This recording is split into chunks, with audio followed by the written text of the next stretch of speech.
The Night of the Spider Humans. The story that I am about to tell you is not just a tale, it is a shadow that has haunted our bloodline for generations. I first heard it from my grandfather, and he swore on his life that it was true. The incident, he said, took place sometime in the early 1800s. Far away from bustling towns and the noise of civilization, there was a small village isolated, forgotten, surrounded by endless forests and rivers that few dared to cross. The people who lived there were simple, but they carried a fear that set them apart from the rest of the world. In most places, the birth of a child is celebrated with joy. Families sing, neighbors gather, and blessings are showered upon the newborn. But in this village, the birth of a child was not a cause for celebration. It was a reason for terror. Why? Because the people believed the village was under a curse. They whispered of horrifying creatures, neither fully human or fully beast.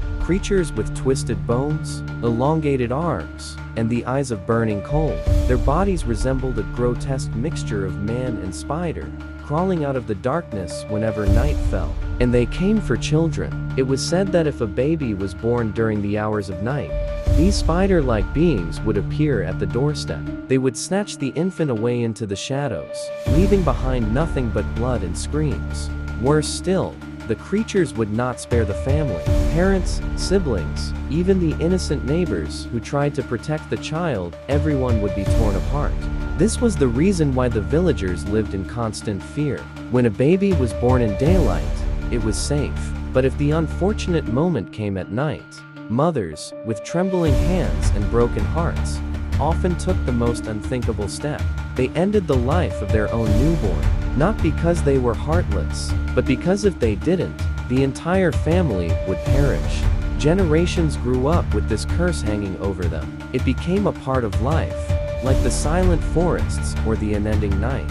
Yet no one truly understood where the curse came from, or why the creatures chose this village. All they knew was that after sunset, every cry of a newborn was a summons for death.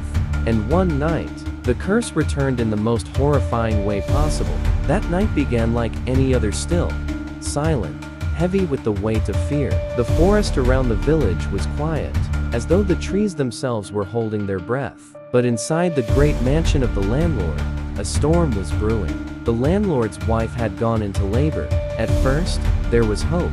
Perhaps the child would be born quickly, perhaps before the sun disappeared completely. But fate was merciless. As the sky grew dark, and the crickets began to sing, her labor pains only grew stronger. And by the time the moon rose above the treetops, the villagers knew the unthinkable had happened. A child was about to be born at night. Word spread through the village like fire. Men dropped their tools, women clutched their children tighter, and within minutes, torches were lit and carried through the dirt paths. Everyone understood what this meant. The landlord, desperate and terrified, summoned all he could. He called upon the strongest men in the village to stand guard. He called upon the old shamans and wandering tantriks who claimed to hold knowledge of dark rituals. He called upon anyone who might be able to hold back the curse. By the time the wife's cries echoed through the halls of the mansion, the house was surrounded. Dozens of villagers stood shoulder to shoulder, gripping torches, sickles, and farming tools as weapons. Their faces were pale, their eyes darting to the forest again and again. Inside, the atmosphere was even heavier. The smell of burning incense filled the air, mingling with sweat and fear. The tantriks prepared their powders, their charms, and their mantras. Some of them muttered under their breath, their hands shaking despite the fog of confidence. They too had heard the stories, but few had ever dared to face the truth. For a brief moment, there was strength in numbers. With so many gathered, the villagers tried to convince themselves that maybe, just maybe, this night would be different. The landlord himself shouted promises of wealth and land to anyone who protected his family. But even greed could not silence the dread that clawed at every heart. Then, as the night deepened, something strange happened. The wind stopped, the flames of the torches flickered, but gave no smoke. Even the sound of insects and owls disappeared. It was as though the world itself had frozen. And in that suffocating silence, the first unnatural sound reached them. A low, scratching noise, like claws dragging across stone. The villagers tightened their grip on their torches. Mothers clutched their children. And then, from deep within the forest, came another sound, a guttural growl, followed by a chorus of chittering whispers. The bravest men exchanged terrified glances. The curse had awakened. The scratching sound grew louder. What began as faint scraping soon became a steady rhythm, like claws dragging across bark, creeping closer with every second. The silence of the night made it unbearable. Every villager could hear it, and every heartbeat seemed to echo against that sound. Then came the smell. A sickening, foul stench drifted from the edge of the forest, like rotting flesh mixed with damp soil. It was the kind of smell that makes the stomach churn and the skin crawl. A stench so strong that people gagged and covered their noses. And then, they saw them. At first, only faint shadows moved between the trees. Long, thin, jerking movements. Not like any human walk. Their bodies bent and twisted unnaturally, as though their bones were breaking with each step. And their eyes, dozens of them, glowed faintly in the dark, like dying embers. One emerged fully into the light of the torches. It was tall, its limbs too long, its fingers too sharp. Its face bore some resemblance to a man, but stretched, distorted, with a mouth that split wider than any human mouth should. From its back sprouted crooked shapes, like the thin, jointed legs of a spider. Each movement it made produced a dry, clicking sound, as though its joints were snapping into place. A collective gasp rose from the villagers. Some stepped back, others raised their torches higher, but before they could react further, more of the creatures began to pour out from the forest. One after another, 2, 5, 10, until the tree line seemed alive with their writhing, twitching bodies. The air was filled with their whispers, a high-pitched, insect-like chittering that sent chills through the bones. It was not speech, but it carried intent, hunger, anticipation. The creatures had come for what they always came for, the newborn. Fear broke the false courage of the villagers. A young man at the front dropped his torch and ran, disappearing into the night. Others tightened their grip on stones and sticks, though their hands shook violently. The landlord himself stood pale at the doorway, his lips moving in prayer, sweat pouring down his brow. The tantriks raised their voices, chanting mantras, sprinkling powders into the flames of the torches. Sparks rose, and the air seemed to hum with strange energy. For a moment, hope flickered, but the creatures only laughed. Yes, laughed. A horrible, gurgling, broken laughter that no human throat could produce. Their mouths opened wider, revealing rows of jagged teeth, dripping with thick saliva that hissed when it touched the ground. And then, in unison, they began to move forward, crawling, twitching, climbing over one another like a swarm of nightmares. The curse had not just arrived. It was at their door. The first scream split the night like lightning. One of the creatures lunged forward, faster than the human eye could follow. Its limbs bent in impossible angles as it scuttled across the ground, closing the distance between itself and a villager at the front line. Before the poor man could even raise his torch, the creature's long, jagged claws tore through his chest. The man fell in 2 pieces, his blood spraying hot into the dirt. Chaos erupted. The villagers began hurling stones, swinging sticks, and thrusting burning torches into the air. Sparks rained down as the battle began, but the creatures only seemed to grow more excited. They screeched and chittered, moving like shadows, striking from every angle. One leapt onto a man's back, its elongated fingers digging deep into his shoulders before snapping his neck with a sickening crack. Another wrapped its spindly arms around a young boy and dragged him screaming into the darkness of the forest. His cries echoed once, twice, then were silenced forever. The smell of blood mixed with the smoke of burning torches. The ground turned slick as the creatures tore through flesh and bone. Inside the landlord's house, women wailed and clutched their children tightly. The landlord's wife screamed in agony as her labor continued, her cries almost drowned out by the slaughter outside. The mansion's doors rattled violently as men tried to bar them shut, shoving furniture against the wood, praying it would hold. But outside, the villagers were losing. One of the braver men charged forward with a flaming torch, ramming it into a creature's face. The monster shrieked, its skin blistering under the fire. For a moment, the villagers cheered, thinking perhaps the fire could drive them away, but their hope was short-lived. The injured creature reared back, and from its mouth poured a thick, black liquid that hissed like acid as it splashed across the man's chest. His screams filled the night as his skin melted, the flesh peeling from his bones in steaming strips. Within seconds, his body collapsed into a charred, smoking heap. Panic spread like wildfire. People shoved and trampled one another as they tried to flee, their torches scattering across the ground. The flames lit the courtyard in a nightmarish glow, revealing the monsters in their full grotesque form, spindly limbs, twitching movements, and mouths filled with teeth too sharp to belong in any natural world. The creatures began to circle the mansion, pounding at the doors and windows. Their claws scraped against the wood, their laughter echoing in the halls. The sound of splintering wood filled the air. It felt as if at any moment, they would tear their way inside. And in that desperate moment, when death seemed certain, the tantriks finally stepped forward. Their voices rose above the screams. Their chants thundered through the air. They lit sacred powders, throwing them into the fire until the flames burned blue and white.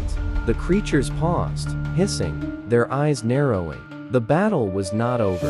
It had only just begun. The chanting began low, a steady hum that vibrated through the air like the rumble of distant thunder. The tantriks stood in a circle at the center of the landlord's courtyard, their faces painted with ash. Their eyes rolled back as though they were no longer men, but vessels of something older and darker. They sprinkled sacred powders into the flames, and the fire erupted into unnatural colors: blue, white, and deep crimson. Sparks shot into the sky like stars being torn apart. The creatures hissed and recoiled, their spider-like limbs twitching violently as though the fire itself burned their very souls. For the first time that night, the villagers dared to hope, but hope was fragile. One of the beasts shrieked and hurled itself into the circle, moving faster than the eye could follow. A tantrik raised his hand, chanting louder, and with a sudden burst of light, the creature was hurled backward, its body slamming into the dirt with a crack. Its limbs twisted unnaturally as it convulsed, smoke pouring from its mouth before it collapsed, lifeless. The villagers gasped. It was possible. The monsters could be defeated. Yet victory came at a price. Another creature leapt from the shadows, its jaws unhinging wider than any human skull. It landed upon one of the chanting tantriks, sinking its teeth deep into his neck. Blood sprayed across the courtyard as the man's voice was cut short. His body crumpled, and his half-spoken mantra died with him. The circle faltered. The surviving tantriks shouted louder, their voices breaking with desperation. They began to cut their own palms with ritual blades, letting blood drip into the fire. The flames roared higher, twisting like a living thing, rising against the sky. The air grew heavy, so heavy it felt like the world itself was bending. And then, the ground trembled. From the soil beneath the courtyard, a deep vibration pulsed outward, as if something ancient had awakened. The creatures shrieked and clawed at their heads, stumbling back. Their laughter turned into cries of pain. The firelight reflected in their many eyes, making them look like demons dragged into judgment. But still, they fought. One crashed through a window of the landlord's mansion, its limbs scraping along the walls as it tried to force its way inside. Women screamed, clutching their children as men rammed furniture against the broken frame. Another beast climbed the outer walls, clinging like a spider, its claws carving deep grooves into the stone as it tried to crawl over the roof. The tantriks swayed, their blood pouring freely into the flames. Their chants reached a fever pitch, words older than language itself echoing across the night. The sky seemed to split, the moon flickered, clouds churned unnaturally, and a violent wind roared through the village, extinguishing torches but feeding the ritual fire. The monsters were weakening, but so were the men who fought them. Each chant drained the life of the tantriks, their faces turning pale, their bodies trembling as blood soaked their robes. It was a battle of sacrifice. Man against nightmare, blood against blood, and as the fire blazed brighter than ever, the creatures screamed as if the world itself was burning them alive. But would the ritual be enough, or had the tantriks only angered the curse further? The courtyard had become a battlefield between two worlds, one of men, flesh and fragile faith, and one of shadows, hunger, and ancient curses. The tantriks' chants grew louder and louder, their voices breaking, trembling, yet unstoppable. Each syllable struck the air like thunder, rattling the bones of all who heard it. The flames in the ritual fire rose so high, they seemed to touch the very stars. The creatures howled. One by one, they stumbled back, their twisted bodies writhing under an invisible weight. Their once mocking laughter turned into guttural screams that shook the night. Their many eyes, glowing like embers, began to flicker. The wind howled through the trees, bending them as though bowing to some unseen power. The villagers, who had been cowering behind locked doors and barricades, dared to peek outside. What they saw filled them with awe and terror both. The monsters were not invincible. They could bleed, they could burn, they could be driven back. But the price was heavy. The tantriks were collapsing one by one. Their blood-soaked garments clung to their frail bodies as they poured every drop of life into the fire. One old man, his voice shaking, pressed his palm flat into the burning flames, his skin blistering instantly. He did not scream. Instead, he shouted the final words of a mantra so powerful that the fire exploded outward in a blinding wave. The shockwave knocked villagers to the ground, shattered windows, and sent several of the spider-like beasts hurtling into the forest. Their shrieks echoed as their bodies caught fire, writhing and dissolving into ash. But not all of them. The largest of the creatures, its body towering twice the height of a man, remained. Its limbs were jagged like spears, its face a grotesque mask of both man and spider, dripping black ichor from its fanged mouth. It staggered forward, its movements broken but relentless. The tantriks, exhausted, tried to chant, but their voices cracked.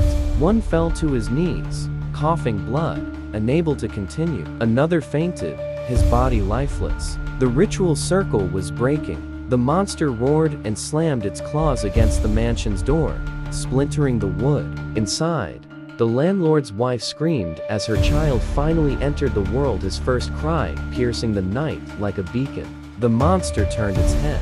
It had heard what it came for. With one last burst of strength, the remaining tantrik raised both hands to the sky and screamed the forbidden words of a final incantation. Blood poured from his mouth as the fire roared higher than ever, burning white hot. The air cracked. The ground split. A torrent of blinding light engulfed the courtyard.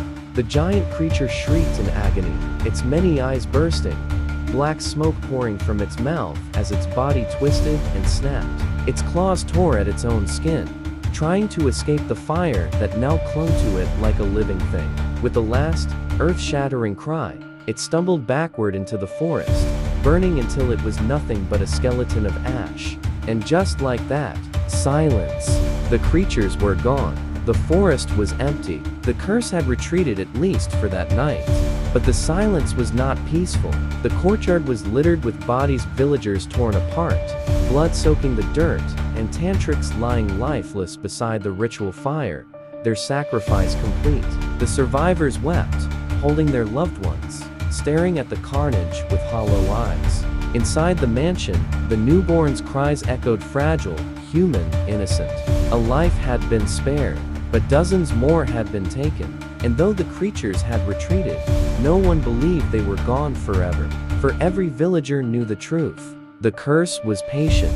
It always returned. Did you enjoy the story? Let us know in the comments. And if you liked it, don't forget to like, share, and subscribe to The Horror Dream. Want more stories like this? Subscribe to The Horror Dream, and we'll bring you more darkness, just for you. If you enjoy a little chill down your spine, stick around, like, share, and hit that subscribe button, right here on The Horror Dream. Your support keeps us going, so stay with us. Subscribe to The Horror Dream for more spine-tingling tales.